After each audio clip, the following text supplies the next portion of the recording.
Bismillahirrahmanirrahim. Assalamualaikum warahmatullahi wabarakatuh. Sebelum kita masuk ke bagian berikutnya, mari kita berdoa dulu. A'udzu bikalimatillahit tammati. Bismillahirrahmanirrahim. Wa huwa samiul alim. Allahumma shalli ala sayyidina Muhammad. Ini dia bagian berikutnya.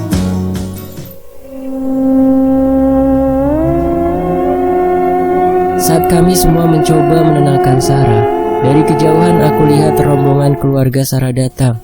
Ayahnya, alias Juragan Darso, berada di paling depan. "Sarah!" Juragan Darso berteriak membuat Sarah terkejut dan langsung bersembunyi di balik punggungku. "Sarah, jangan kau mencoreng nama baik ayah. Rombongan Ki Rekso pasti akan melewati rumah ini saat akan menuju rumah kita. Harus disimpan di mana muka ayah? Jika dia melihat kamu malah berada di sini." Kini Juragan Darso berbicara sambil mengacungkan parang yang dia bawa. "Ayahku adalah seorang kepala desa, tapi untuk menghadapi seorang paling kaya di desa ini, ayah belum tentu berani. Terlihat dari wajahnya yang bingung dan ketakutan."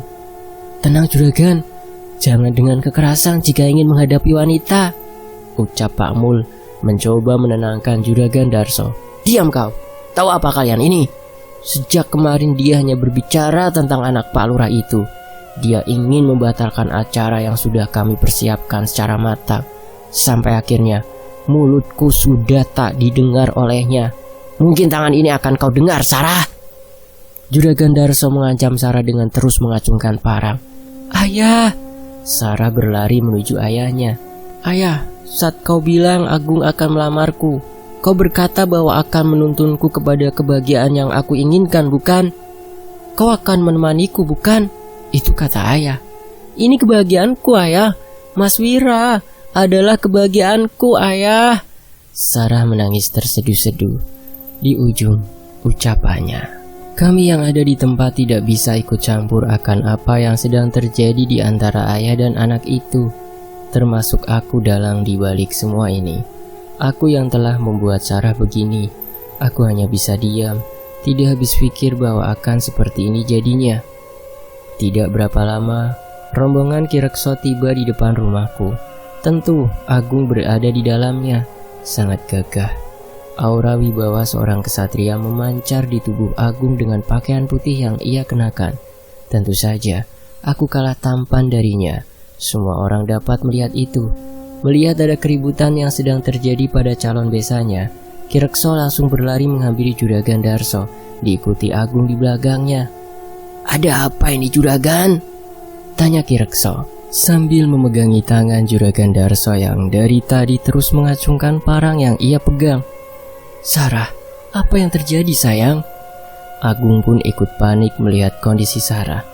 "Diam kamu, jangan sentuh saya," tepi Sarah saat Agung mencoba memeluknya. Melihat calon mantunya bersikap aneh, Ki Rekso mulai komat kamit. Bodohnya aku, kenapa aku lupa bahwa Ki Rekso adalah seorang dukun. Pastilah dia dapat melihat sesuatu yang tidak beres dari Sarah. Benar saja.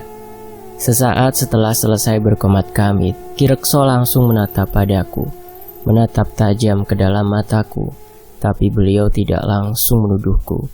Saat semua orang terdiam, tiba-tiba parang yang sedari tadi dipegang Juragan Darso dengan cepatnya kini sudah berpindah ke tangan Sarah. Sarah menempelkan parang itu di lehernya. "Jika ayah tidak mengizinkan aku dengan Mas Wira, lebih baik aku mati saja," Sarah mengancam. "Sarah, turunkan parang itu, aku mohon Sarah," bujuk ayah. "Diam kau, jangan-jangan kau telah mengguna-guna aku supaya aku jatuh cinta padamu," hardik Sarah pada Agung. "Tidak Sarah, jika kau sudah tidak mencintai aku lagi dan kau lebih memilih Wira, silakan. Aku akan membatalkan pertunangan ini. Aku akan melepaskanmu, tapi aku mohon jangan lukai dirimu." Ada butiran air di sudut mata Agung. Saat Agung tengah berusaha menenangkan Sarah, Ki Rekso pun sedang menjampi-jampi segelas air yang dia pinta pada kami. Lalu diusapnya wajah Sarah dengan air itu. Seketika Sarah langsung pingsan. Juragan Darso langsung menangkap tubuh putrinya yang ambruk begitu saja, Dengan ajakan Ki Rekso, mereka pergi kembali ke rumah dengan Sarah yang dibopong. Sementara Ki Rekso mengikuti Juragan Darso, Agung malah menghampiriku. Apa yang sebenarnya terjadi di antara kalian, Wira? Tidak ada, Agung. Bahkan aku sendiri tidak tahu jika Sarah kesini. Jangan berbohong, Wira. Tidak mungkin hatinya bagai sebuah angin yang dengan begitu mudahnya berbalik arah. Agung berbicara padaku dengan nada mengancam. Kau menuduhku, Agung? Bukan aku menuduhmu, Wira, tapi semua nampak janggal di mataku. Lalu Agung menatapiku dari ujung kaki hingga ke ujung kepala. Bibirnya bergetar menggertakku, lalu pergi begitu saja memalingkan tubuhnya dariku. Aku bisa membunuhnya untukmu, Wira, bisikan Nyai jelas padaku. Bisikan Nyai mengejutkanku hingga aku gelagapan dan menengok ke kanan dan kiri. Aku menunggu perkataan Nyai selanjutnya, namun ia tidak berkata apapun lagi. 3 hari setelah insiden itu, kabar burung yang aku dengar bahwa Agung dan Sarah tidak jadi bertunangan. Kisah cinta mereka kandas begitu saja. Tentu, aku sangat bahagia. Dan juga selama 3 hari ini, aku belum pernah melihat Sarah lagi. Hingga di hari keempat, saat aku baru pulang dari kantor desa, aku lihat Sarah sudah duduk di teras rumah bersama ibu. Melihat kedatanganku, Sarah tersenyum dan langsung bangun dari duduknya. Sarah, bagaimana kabarmu? Setelah hari itu, aku khawatir karena tidak berjumpa lagi denganmu. Aku bertanya padanya. Sarah hanya berdiri mematung dengan senyuman dan mata berbinar, menahan air mata yang memaksa jatuh. Tubuhnya lebih kurus dengan kantung mata yang sedikit hitam. Lalu, Sarah langsung memelukku, mendaratkan kepalanya di dadaku. Mas, selama itu ayah mengurungku. Karena malu, ayah melarangku keluar rumah. Pun selama itu juga, aku hampir gila karena merindukanmu. Hingga akhirnya pintu hati ayah terketuk setelah aku tidak makan selama 3 hari. Dia merestui aku bersamamu. Ayah telah mengizinkannya, Mas. Ibumu juga setuju, Mas. Kini tidak ada penghalang lagi untuk kita. Sambil terus memelukku, Sarah menceritakan penderitaannya selama ini. Aku lihat ibu tersenyum dan mengangguk kecil padaku. Aku pun khawatir, Dik. Ingin aku menghampirimu ke rumah. Namun, mengingat kejadian itu, aku takut kehadiranku malah semakin menjadi amarah bagi Juragan Darso. Aku takut Juragan Darso malah makin menyiksamu. Aku lepaskan pelukannya menghapus air mata yang meleleh melewati pipinya, yang mulai menampakkan warna merah. Kau sudah makan? Aku bertanya pada Sarah. Dia menjawab dengan gelengan kepala sambil menunduk. Mari makan bersamaku, aku suapi ya. Ajakku padanya, lalu dia balas dengan senyuman manis. Lalu aku menggandengnya menuju dapur. Bahagianya aku, Sarah kini sudah menjadi milikku, hanya aku. Hari-hari selanjutnya hanya ada kebahagiaan, keindahan, dan rasa cinta yang semakin tumbuh subur antara aku dan Sarah. Dan masalah lampor itu, entahlah aku sudah melupakannya. Bisikan Nyai tidak pernah aku dengar lagi. Desa kami pun aman. Hanya saja, Bik Ningsih, dia berubah menjadi lebih pendiam. Hingga pada suatu hari setelah aku dan Sarah sudah bertunangan, dan tinggal beberapa bulan lagi menuju hari pernikahan kami, pada hari itu, Agung mengutus seorang anak buahnya ke rumahku. Dia menyampaikan bahwa Agung ingin aku menemuinya pukul 17.30 di hutan sebelah timur desa. Kenapa harus di waktu menjelang maghrib? Entahlah, aku jadi memikirkannya. Sebagai lelaki jantan, aku harus berani menemuinya. Sesampainya aku di hutan sebelah timur desa, aku tak melihat Agung. Aku hanya menjumpai deretan beberapa obor yang tertempel di pepohonan. Agung, di mana kamu? Jangan bersembunyi. Aku berteriak sambil terus menengok ke kanan dan kiri, memastikan apa Agung ada di tempat ini. Punya nyali juga kau rupanya. Agung keluar. Ternyata dia bersembunyi di salah satu pohon besar. Aku hanya menepati perkataanku kepada teman. Teman katamu? Kau anggap aku teman selama ini? Teman macam apa yang merebut calon istri temannya? Ah? Agung berkata dengan nada tinggi dan terus menunjukku. Bukan ingin Gung, itu semua kehendak Sarah. Kau lihat sendiri bukan? Astaga Wira, kau lupa siapa bapakku ternyata? Ucapan Agung membuatku terhentak. Benar, Ki Rekso pasti memberitahu semuanya pada Agung. Terlebih jika lelaki tua yang aku lihat mengintip di gubuk itu adalah Ki Rekso, maka terawangan prasangka Ki Rekso kini mempunyai bukti. Aku tidak mengerti apa yang kau katakan, Gung. Sudahlah Wira, jangan lagi sok polos. Aku tahu Wira yang dulu lugu dan pendiam kini malah telah berani bersekutu dengan iblis. Kini Agung berkata sambil menarik keris yang dia bawa dari bilik bajunya. Ternyata kau sudah tahu banyak, Gung. Dengar Wira, jika kau tidak menggunakan iblis itu untuk mendapatkan Sarah, aku tidak akan marah padamu. Aku akan ikhlaskan Sarah jadi milikmu. Tapi ternyata kau mengguna-guna Sarah. Asalkan kau tahu Wira, dengan cara itu perlahan-lahan kau akan menyakitinya. Terlebih kau bersekutu dengan iblis yang tidak biasa Wira. Ini semua tidak seburuk yang kau bayangkan, Gung. Jawabku masih datar. Santai, tidak ingin memancing perkelahian. Meskipun nampaknya Agung sudah tak sabar ingin menyerangku. Kau bersekutu dengan Lampor bukan? Sadarlah Wira, aku kasihan padamu. Kau sudah terikat perjanjian yang akan menyengsarakanmu. Lepaskan Lampor itu sebelum ada korban dan kembalikan Sarah padaku. Kali ini Agung berkata sambil menarik keris itu dari sarungnya. Dia bersiap menyerang. Saat aku terdiam memandangi Agung, tiba-tiba terdengar suara tembang Jawa dinyanyikan seseorang.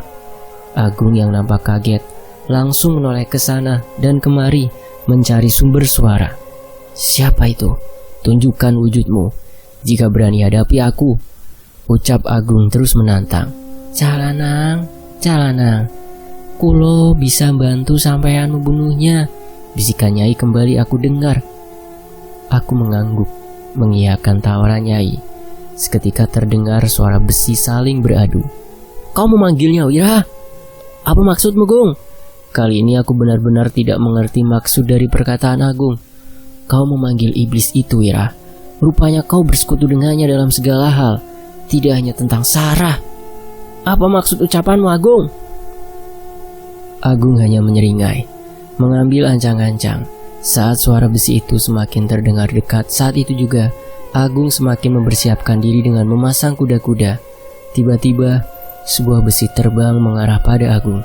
Sebuah potongan besi keranda. Iya, itu potongan besi keranda. Agung dengan cepat langsung menghindar. Kali ini beberapa potong besi yang mengarah padanya seperti tombak yang dilempar agar mengenai sasarannya. Aku ketakutan melihat itu semua. Tidak seperti Agung yang nampak gagah dan tenang menghadapinya. Calanang, calanang, suara Nyai terdengar kembali. Kali ini bulu kuduku meremang mendengar suaranya. Suaranya berubah menjadi suara seorang nenek-nenek. Aku masih memperhatikan Agung yang sedang menangkis besi-besi itu. Lalu Agung menggenggam keris di tangannya, berkomat kamit merapalkan mantra sambil terpejam. Seketika seperti ada tameng menyelimuti tubuhnya, hingga membuat besi-besi yang menyerangnya terpental begitu saja. Dia membuka matanya dan melihat tajam ke arahku sambil terus berkomat kamit. Kemudian dari belakang aku lihat sebuah keranda terbang menuju ke arahnya. Agung yang dari tadi menatapku sepertinya tidak menyadari keberadaan keranda itu. Keranda itu berhasil menembus tameng yang Agung buat. Agung yang nampak terkejut seketika langsung melihat ke belakang. Namun naas, salah satu gagang pegangan depan keranda itu berhasil lebih dulu menancap di dada Agung sebelum Agung dapat menghindar. Agung terjatuh. Setelah berhasil melepaskan gagang yang tertancap itu dari dadanya, keranda yang melayang itu pun ikut terjatuh, menindih tubuh Agung, sehingga Agung tidak dapat bangun atau menyerang balik. Kurang ajar kau Wira. Jika aku akan mati sekarang, aku pastikan hidupmu tidak akan tenang. Agung berteriak padaku. Dengan sisa tenaga yang dia punya, dia terus berusaha mengangkat keranda itu. Tapi nampaknya keranda itu sangat berat. Keringat Agung terlihat bercucuran membasahi wajahnya. Lagi-lagi terdengar suara tembang Jawa dilantunkan. Kini suara nenek tua yang melantunkannya. Semakin terdengar suara itu, nampaknya keranda yang mendidik tubuh Agung semakin berat. Suara dari tubuh Agung. Karena saking beratnya keranda itu, membuat tulang di tubuh Agung sepertinya remuk. Agung menjerit sangat kencang, sehingga membuat burung-burung yang hinggap di pepohonan berteberangan. Lalu seketika tubuh Agung menembus dan berada di dalam keranda. Sepertinya Agung telah mati, dengan kepala yang tertangga sehingga aku dapat melihat wajahnya. Matanya melotot ke arahku, dan pori-pori di sekujur tubuhnya kini mengeluarkan darah. Aku ketakutan melihat itu semua.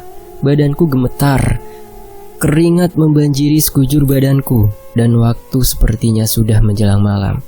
Bercahayakan sinar dari obor, aku menyaksikan semuanya. Aku menjadi saksi atas kematian Agung. Saksi? Oh tidak, aku adalah pelakunya. Calanang, Calanang, pergi cepat dari sini. Setelah mendengar perintah Nyai, aku langsung pergi meninggalkan jenazah Agung yang masih dalam keranda itu. Aku terus berlari menembus hutan dalam kegelapan malam, tidak tentu arah, karena dalam keadaan panik dan ketakutan, sehingga aku menabrak seseorang hingga aku terjatuh. Ternyata aku menabrak Bik Ningsih. Dia berdiri dengan sebuah obor di tangannya. Kau melanggar perintahku, Wira. Kau melanggar perjanjian. Kini malapetaka akan mendatangimu. Bahkan desa ini juga terancam. Aku mengerti akan perkataan Bik Ningsih. Aku langsung bersimpuh padanya, menangis, menyesali semua perbuatanku. Bik Ningsih hanya terdiam melihat aku yang hanya bisa menangis sekarang. Kalau bukan karena semua kebaikan ibumu, aku tidak akan menolongmu sampai sejauh ini, Wira. Sudahlah, sekarang kau pulang, biar aku yang akan membereskan semuanya. Pergilah terus ke arah barat, bawalah obor ini. Jika ada yang memanggilmu, jangan kau hiraukan. Aku terima obor yang Bibi berikan, lalu melangkah ke depan. Baru saja 3 langkah kaki, aku pun menoleh ke belakang, mencari Bibi. Namun dirinya sudah tidak aku lihat, hilang seperti tertelan kegelapan malam. Aku terus berjalan sesuai arahan Bibi, tapi punggungku terasa sangat berat, seperti tengah memanggul sekarung besar beras. Baru beberapa meter aku berjalan, tiba-tiba aku dengar suara Agung memanggilku. Wira, ajak aku, Wira, tunggu aku. Agung, maafkan aku. Dengan terus berjalan dan berusaha untuk tidak menoleh ke belakang, aku menangis membayangkan kejadian tadi yang menimpa Agung. Setelah beberapa menit, aku rasa akhirnya aku sampai di kebun jati milik ayah. Setibanya di rumah, ternyata sudah pukul 10 malam. Rumah nampak sepi, tapi pintu belum dikunci. Berarti ayah sedang berada di luar. Aku masuk ke dalam dengan perlahan, agar tidak ada siapapun yang tahu akan kedatanganku. Aku berhasil masuk ke dalam kamar. Lalu aku duduk lemas di depan meja rias, menatap diriku dalam cermin. Aku kini telah berubah menjadi iblis. Sudah 2 orang yang aku bunuh, anak kecil itu dan kini Agung, temanku sendiri. Hanya karena keserakahan dan ambisiku. Tiba-tiba sesosok nenek-nenek berdiri di sebelahku, memakai kebaya adat Jawa berwarna hitam dengan rambut putih yang disanggul kecil. Wajahnya keriput, sangat keriput, sampai terlihat seperti hendak lepas kulit wajahnya. Lalu nenek itu mendekati telingaku. Calanang, Calanang, bisiknya pelan namun jelas, membuat bulu kuduku meremang. Aku terpaku di depan cermin melihat nenek yang ada di sampingku. Lalu dia membuka mulutnya. Seketika darah segar keluar dan menetes dari dalam mulutnya. Giginya runcing dan ada beberapa yang berwarna hitam. Melihat itu semua, tubuhku gemetar hebat. Namun untuk menggerakkan kaki pun aku tidak sanggup. Tubuhku tidak dapat bergerak. Calanang, berikan aku wadah, Calanang. Nenek itu kembali berbisik di telingaku dengan menjulurkan lidahnya yang berwarna merah pekat dan basah oleh darah. Suaranya serak, sangat mengerikan. Aku berteriak. Setelah beberapa kali mencoba untuk mengeluarkan suara, akhirnya aku bisa. Aku terjatuh dari kursi, tersungkur ke bawah, memperhatikan sekitar. Mencari kemana perginya sosok nenek tersebut, dia menghilang. Lalu aku merangkak berusaha bersandar di tembok dengan nafas yang masih sangat sesak, sehingga membuat dadaku kembang kempis dengan cepat mengatur kinerja paru-paru. Den Wira. Tok tok tok tok. Suara Pak Mul dari luar nampak khawatir. Pak, tolong Wira, Pak. Aku berbicara diiringi dengan tangisan. Mendengar suaraku, Pak Mul langsung mendobrak pintu masuk dan terkejut melihatku duduk di bawah dengan keringat dan air mata yang sudah membasahi sekujur tubuhku. Lalu Pak Mul membopongku ke atas tempat tidur, memberikanku segelas air, menggantikan bajuku yang basah oleh keringat. Dan Pak Mul duduk di sebelahku, mengusap rambutku dengan mata yang berbinar, menahan tangis. Dia sudah seperti ayah kedua bagiku. Mungkin karena Pak Mul juga belum punya anak, jadi beliau pun menganggap aku sebagai putranya. Ceritakan, Den, ceritakan semuanya. Kenapa Nyai Lampor itu bisa bangkit kembali dan mengikutimu, Den? Aku terkejut mendengar perkataan Pak Mul. Dari mana dia tahu? Apa Pak Mul juga ambil andil dengan pesugihan Lampor ayah? Bagaimana Pak Mul bisa tahu? Aku bertanya padanya. Bapak tahu, sebab dengan susah payah dan hampir mengorbankan nyawa, Bapak dan ayahmu berhasil mengurungi Lampor itu lagi setelah kami membangkitkannya. Berarti Ningsih pun ikut andil dalam kejadian ini. Aku mengangguk pelan menjawab pertanyaan Pak Mul. Berarti benar selama ini Pak Mul membantu ayah dalam melakukan pesugihannya. Dan saat Bapak sedang menuju kemari, Bapak lihat kamu yang baru datang sambil menggendongi Lampor. Sambung Pak Mul kembali yang membuat aku melotot mendengar ucapan Pak Mul. Lalu aku menangis. Aku ceritakan semua yang terjadi, dari awal sampai kejadian yang menimpa Agung. Pak Mul ikut menangis mendengar ceritaku. Kau telah melakukan hal yang sangat salah, Wira, ucap Pak Mul lemas. Aku tahu, Pak, aku pun menyesal. Tapi nasi sudah menjadi bubur, Pak. Pak Mul terdiam mendengar kata-kataku. Apa maksud kalian? Tiba-tiba ibu sudah berdiri di belakang Pak Mul. Entah sejak kapan dan entah ibu mendengarkan semuanya atau tidak. Ibu menghampiriku, menatap tajam pada Pak Mul. Sementara Pak Mul hanya bisa menunduk di hadapan ibu. Apa yang terjadi, Wira? Ibu mendesak agar aku segera menjawab pertanyaannya. Jawab, Wira. Jelaskan apa yang baru saja ibu dengar. Ibu, aku telah membunuh Agung, Bu. Ibu terdiam mematung beberapa detik, lalu menatap Pak Mul.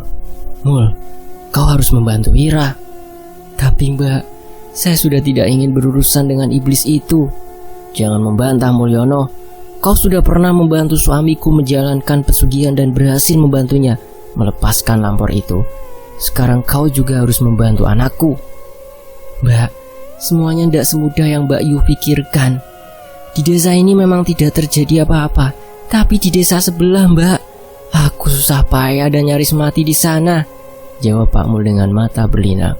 Mana sumpahmu padaku, Mul? Sumpah janjimu pada keluargaku. Kali ini Pak Mul yang terdiam mendengar ucapan ibu. Pak Mul menarik nafas dalam. Dilihatnya wajahku yang masih kebingungan mendengar dialognya dengan ibu. Senyum kecil pun muncul di wajahnya. Baik, Mbak, saya akan membantu Den Wira melakukan semuanya. Saya akan mendampinginya. Bagus. Dan tugasmu juga jangan sampai apa yang kamu ketahui diketahui oleh orang lain, termasuk suamiku. Jangan sampai dia tahu. Kau harus menutupi semuanya. Dengan mengacungkan jari telunjuknya, ibu mengancam Pak Mul. Pak Mul mengangguk pelan, lalu kembali duduk di sebelahku. Den, apa Nyi Lampor mengatakan sesuatu padamu? Iya, Pak. Dia meminta wadah.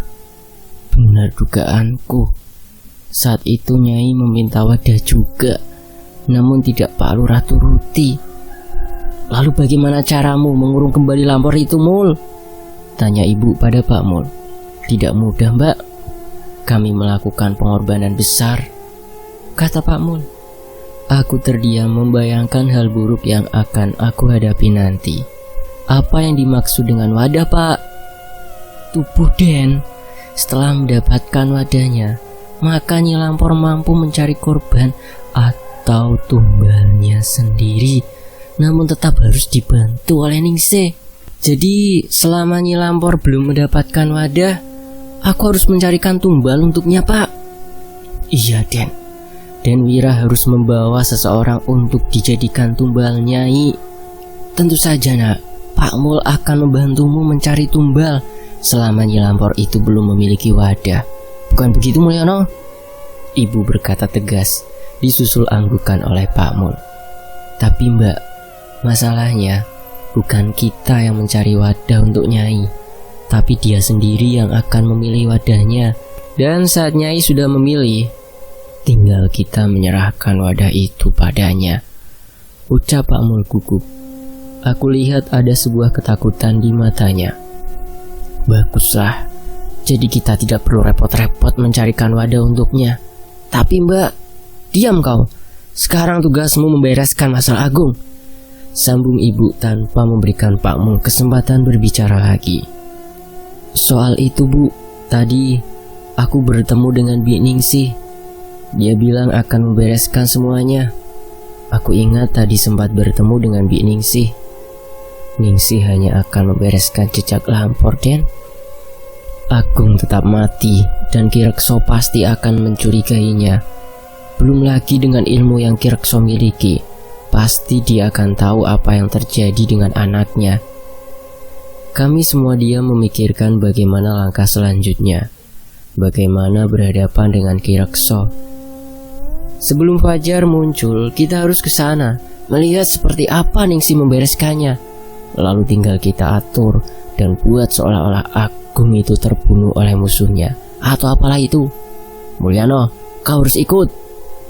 Baik Mbak, jam 4 pagi saya tunggu di belakang kebun jati. Bagus, sekarang kau pergilah sebelum suamiku datang, titah ibu pada Pak Mul. Dengan sigap Pak Mul pergi dari kamarku. Dibanding pada ayah, sepertinya Pak Mul lebih takut dan nurut kepada ibu. Entah karena memiliki hutang budi atau janji apa yang telah Pak Mul ikrarkan kepada ibu di masa lalu sehingga membuatnya tunduk manut. Sekarang tidurlah sayang. Esok kamu harus bangun pagi sekali untuk menunjukkan di mana tempat saat bertemu dengan Agung. Aku mengangguk. Ibu tersenyum, menyelimuti dan mengecup keningku. Lalu dia mematikan lampu dan menutup pintu kamar. Aku sudah beranjak dewasa, namun di hadapannya aku tetaplah anak kecil kesayangannya yang akan terus dibela meskipun salah.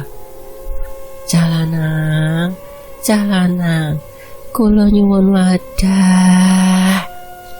Suara Nyai terus terdengar. Aku ketakutan menutupi dengan selimut. Dalam takut, perlahan aku tertidur ditemani oleh suara seram nenek-nenek yang terus meminta wadah. Nak, bangun, Wira. Suara ibu membangunkanku. Cepat nak, sebelum orang rumah yang lain terbangun, kita harus pergi. Baik, mari Bu, kita pergi. Aku langsung terperanjat, diikuti ibu dan langsung pergi menuju belakang rumah. Bu, apa Bi Ningsih tidak sekalian diajak? Tadi ibu sudah mencari ke kamarnya nak, namun dia tidak ada di kamar. Pak Mul sudah menunggu dengan membawa 2 buah obor, lalu dia menyerahkan 1 obor padaku. Kami berjalan menembus gelap dan dinginnya malam. Ini baru pukul 02.23 dini hari sekali. Aku terus berjalan menuju timur. Seperti saat hendak bertemu Agung, kami telah melewati kebun. Sekarang berada di dalam hutan. Ada di mana nak tempatnya? Aku tidak tahu pasti Bu. Yang aku ingat, Agung menyuruh terus berjalan ke arah timur. Lalu aku melihat obor yang dia pasang. Di situ tempatnya kami bertemu.